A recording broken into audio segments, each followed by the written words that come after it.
ఆంధ్రప్రదేశ్‌ని మత రిజర్వేషన్‌లకి ప్రయోగశాలగా మార్చారు. దాన్నే ఇప్పుడు తెలంగాణ కొనసాగిస్తోంది. తర్వాత కర్ణాటక కొనసాగిస్తోంది.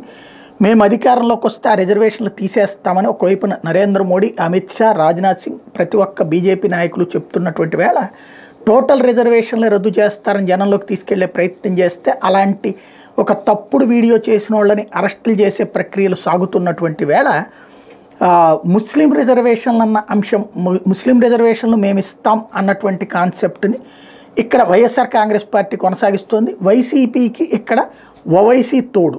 ఓవైసీ తాజాగా ముస్లిం రిజర్వేషన్లు తీసేస్తే ఊరుకోం అని చెప్తూ ఆ ముస్లిం రిజర్వేషన్లు కొనసాగాలంటే జగన్కి ఓటేయాలి, చంద్రబాబుకు వద్దు అని చెప్పడం అన్నటువంటిది ఇక్కడ కీలకమైనటువంటి పరిణామం.